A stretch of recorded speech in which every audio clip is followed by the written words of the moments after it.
project, if my customers want to take it on themselves, WordPress is very user-friendly. I can teach my clients how to continue moving forward with WordPress fairly easily.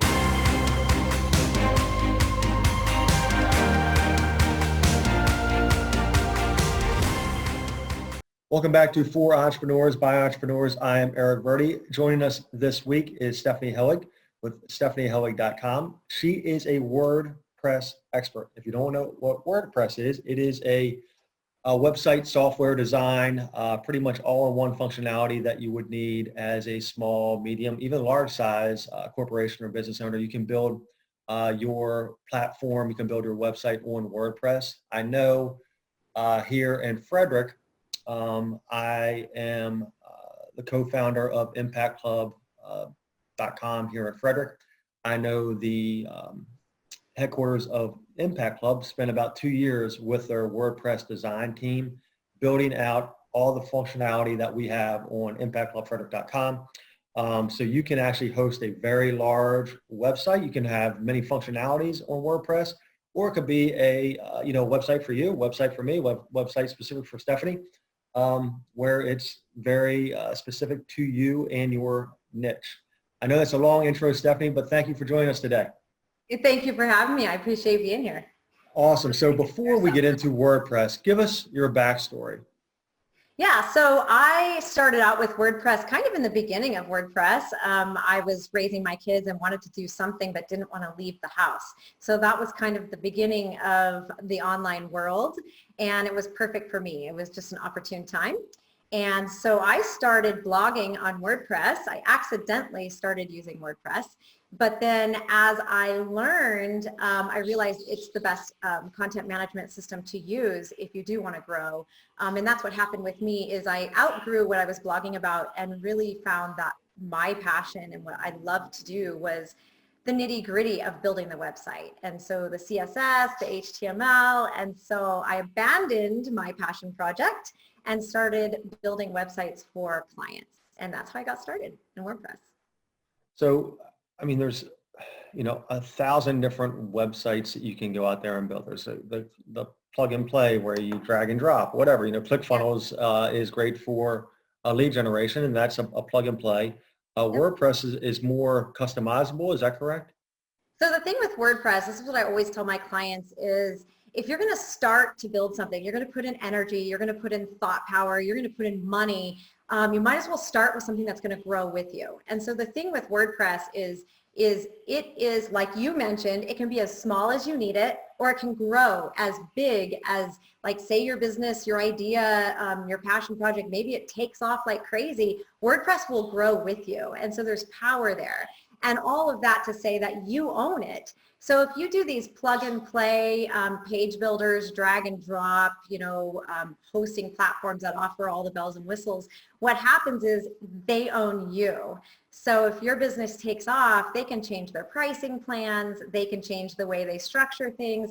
You will outgrow it and you will need to start all over, and it takes more mind power, it takes more manpower, it takes more money. And so you might as well start in the beginning with something that will grow with you and that you have control over. So yeah, WordPress to me is definitely the platform, the content management system to use for any business, whether it's a crafting business or, a passion project or something you're serious about that you're going to get investors and take big. WordPress is always going to be the answer that I will recommend. So what other website builders have you tried that you have come back? Because I know, you and I, we're entrepreneurs. We're out there testing, seeing who our competition is all the time. I know in my businesses, I know what my competition does. What else have you tried that WordPress, maybe fills a niche or a need for businesses? So I've looked into, I've not actually built a website on Wix, but I've looked into Wix, I've looked into Squarespace, I have used ClickFunnels, I've looked into Kajabi, there's all kinds of different platforms, and I still always come back to WordPress. And one of the main reasons is, like I mentioned already, is it's an open source software, meaning it's free. You own it. You are in control of it. So you are the business owner. And if you're an entrepreneur, you like to be in control of your business. You like to call the shots. And so it's always going to be the answer. Now, ClickFunnels is kind of a different animal because it's more of a funnel-based with the upsell and downsell, but all of that can be integrated into WordPress.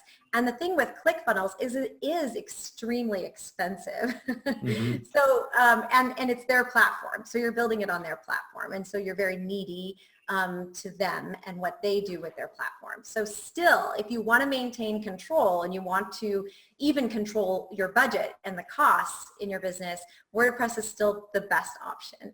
And another thing about WordPress that I have found, I really run my business as an educational based business. So I don't believe in trying to control the project. If my customers want to take it on themselves, WordPress is very user friendly. I can teach my clients how to continue moving forward with WordPress fairly easily. Most of my clients are comfortable doing that on their own. I'm always here if they need me, but it is something that they can learn. It's not so hard. It's not so techy that somebody couldn't take care of it on their own. So I know with us, with our real estate company, we have two main sites that we use, and they are both hosted, or I would even call it hosted. It's not hosted. I guess run through WordPress, which we spend probably, I don't know, an hour and a half to 3 hours a month managing the sites. Sure. Updating listings, updating newsletters, updating blog posts, stuff like that. How long does it take for somebody, and I kind of know the answer to this because I've done it myself, how long does it take for somebody to become familiar and comfortable with updating their own sites on WordPress? So I really think that that is kind of an individual answer. It really depends on how people feel around tech. Some people pick it up really quick. Some people, like, it just frustrates them and they can't stand working in tech. But for the average person, if you're not super techy, but you don't absolutely hate it, it's not going to take that long. And the reason is everything is ordered fairly similarly in WordPress. So I always recommend just getting in there and trying. Once you create a blog post, you create a page, you run some updates, you feel comfortable with your backups. Once you do that once or twice, I really think you're going to feel comfortable working in there. It's just like getting a new car. All the knobs are in a different place. Everything's kind of unfamiliar, but once you drive it a couple times, you got it down, right? It feels comfortable. And it's the same way with WordPress. So it's not like creating a post and creating a page are so away from each other that it's terribly frustrating. Everything is ordered very similar. So it's intuitive enough. I like your new car analogy. That actually fits really well. I like that a lot. So as I spoke to you in the pre-interview, I believe that each entrepreneur that's been around and fairly successful has a superpower. Yours, obviously, business-wise, you focus on WordPress. But what's Right. like your entrepreneurial superpower? Like, what are you really, really good at? Well, other than just being a WordPress professional, I mean, I've been with WordPress so long that it's comforting. I know it like the back of my hand. I get texts all day long. Hey, how do you do this one thing? So, I do know WordPress, but really I feel like my superpower is teaching people and working with people. I'm an entrepreneur, so WordPress seems to be my jam, but in most recent months, I've been working sort of shifting into being more of a mindset coach, because if we don't have the right mindset as an entrepreneur, we're not going to make it. So I've kind of been helping people find how to correct your mindset so that your business can grow. And that includes tech. And so I did create a course that teaches you how to build a website in a week, because it really isn't as intimidating as scary as some people think it is. So I do have that course that teaches the tech and the SEO and the lead generation and the branding and all of that in a week. But what I really like to help people with, and what my superpower is looking into their business and going, wait a second, right here, you're a little bit bottlenecked. Let's work on that. Or right here, we could improve this. And just giving that bird's eye view from my experience to help people sort of shift and really love their business and continue with it in so they can grow it. If we don't love our business, we're not going to grow it. And I think that's a great point that you make, is when you look to help people first, right? I mean, that's what you're doing. You're coaching, helping, that they'll see you as an expert. They're not going to see you as the WordPress salesperson, or they'll see you as a trusted figure, like when you're giving away advice, when you're helping people. Ultimately, I think it's, what goes around comes around, and the more true and authentic you are in trying to give out advice and help people, and they'll know if it's coming from a place of compassion and a place of expertise, that when they do need help, specifically in your industry, you're now looked at as, a little higher level figure that they're going to come back to and say, hey, you helped me here. Can you also help me in WordPress, in building a website, in design? Right. So once you started, you said last 2 or 3 years, once you started doing that, what's been the transformation in your business? So the transformation in my business really comes with connections with people. I mean, we're all sort of tribal minded, right? We like to be around people. We like even this podcast, just connecting people. It's all about connections. And so the more that I have opened up and tried to help people, I have people contacting me all the time. Hey, what do you think of this? Hey, what do you think of that? And yeah, I know WordPress, but there's so many other tech things, like we talked about ClickFunnels, and there's Zapier, and there's Asana and project management. There's all these things to running your business. And so when you start sharing all of that and shifting in that way, then people just come to me because they know that I've been in it long enough and I have some knowledge to share, and I'm willing to share it. So my business has shifted in that I'm not actively going out there and marketing like I used to. Really, business is coming to me. And like you said, the more we help, the more we give, really the more we get. And so that's really the shift in my business over the last few years. Awesome. So taking a 10,000-foot view, I think you said a bird's eye view that you do with businesses.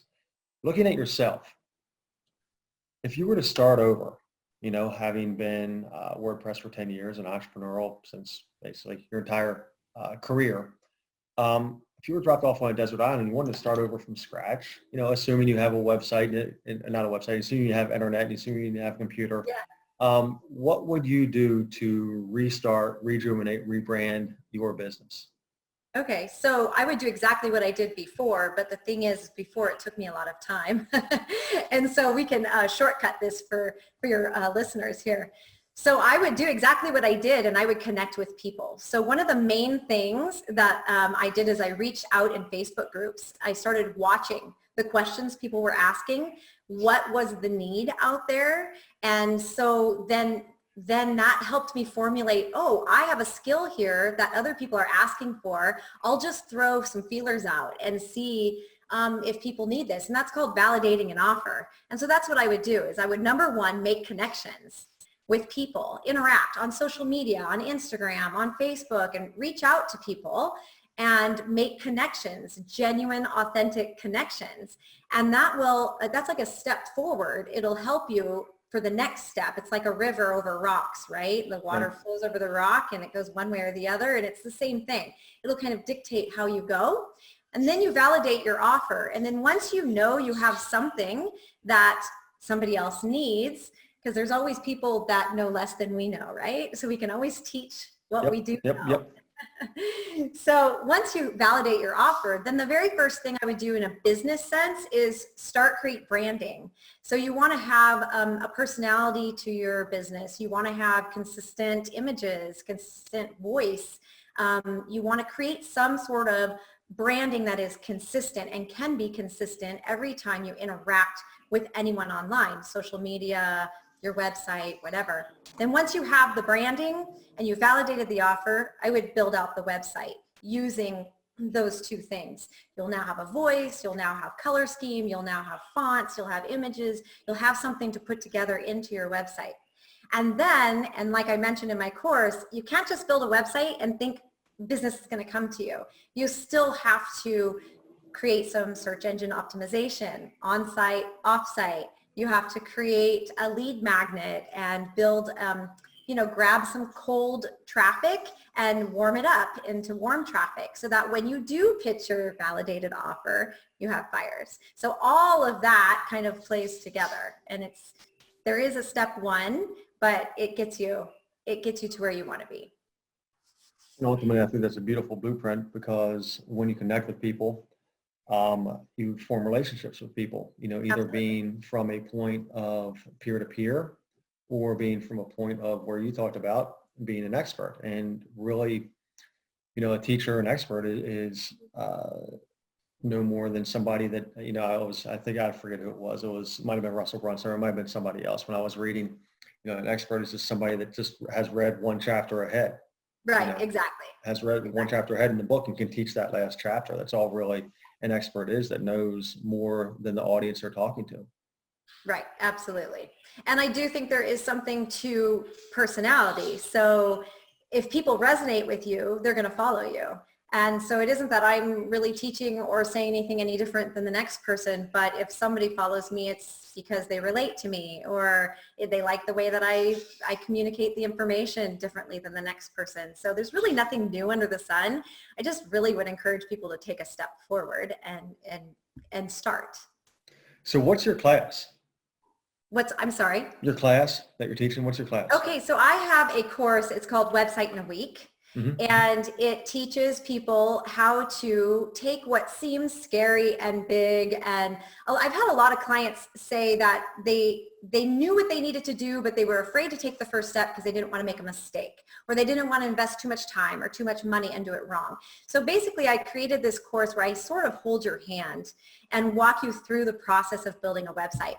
But in the course, there's much more than that, because I believe that there's a lot more to a website than just the website.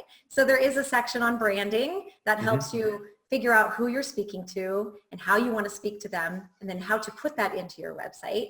And then there is a section on getting more eyeballs on your website. So how do we create traffic? How can we do search engine optimization in our website and off our website? And then how do we create a lead magnet and link that with our website? So really, building a website is not just building a website. There's all these components to make it successful. And so in this course, I teach all of that and try to make it bite-sized videos and lessons so that it can be accomplished in 1 week. Awesome. So are these daily teachings? Are these, yeah. How are you delivering the course? Yeah, so the course is set up in a course software. I use Teachable, and then it's day 1, day 2, day 3, so it's 7 days. Awesome. I love it. And that the website for that is actually websiteinaweek.com? Yeah, it's stephaniehellwig.com/website-in-a-week. Got it. So you're taking everybody through your main website, stephaniehellwig.com. Yeah. Awesome.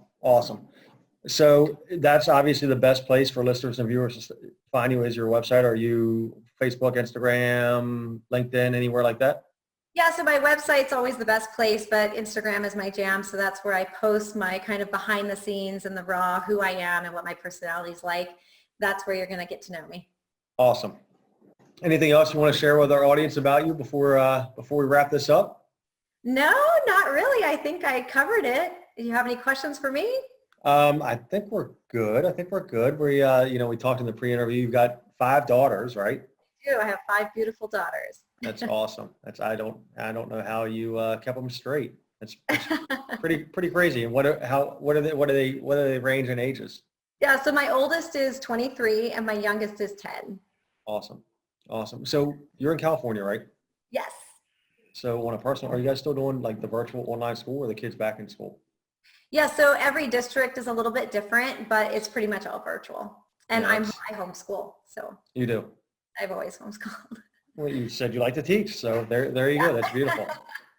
Yeah, so I've got a ninth grader that just went into high school, and a 6th grader And my sixth grader is very much like me. He's kind of all over the place and needs to have some supervision. Yeah. So doing the virtual stuff for him has been tough. I don't know how these kids, they need the socialization with their students, with their peers. Yeah, and they need to get outside and use their imagination, definitely. Exactly. All right, well, we can save that for another interview. Stephanie, thank you. Thank you so much for joining us talking about WordPress and your teachable superpower. Yeah, well, thanks so much for having me. I appreciate it. You did awesome, Stephanie. Thank you for joining us, episode 33 of For Entrepreneurs by Entrepreneurs, and we are out.